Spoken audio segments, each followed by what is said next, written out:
May bagong handog ang Sharks Billiard Association para sa mga Filipino Q artists ang SBA Next. Alamin ang kabuang detalye sa ulat ni Bernadette Tinoy.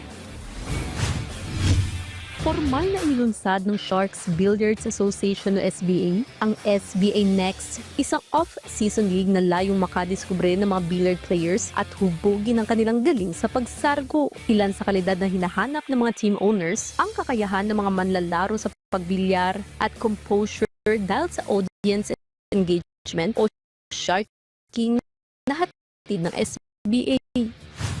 The SBA Next is a way to consolidate the players in one place, yung mga young players, and for the team owners to watch a stage for them to owners. Ipresenta ni Hadley Mariano, CEO ng Sharks, na malaki na ang naging progreso ng SBA mula noong season 1 hanggang sa pagpapatuloy ng season 2 ngayong taon. Ni Hadley na may palaganap ang sport na billiards mga kabataan maging sa publikong paaralan.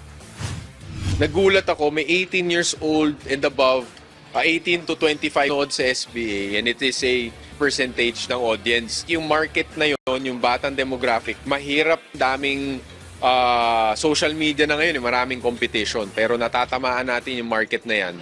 I think possible yan dito lang sa Pilipinas kasi nga deeply ingrained ang bilyar sa kultura natin.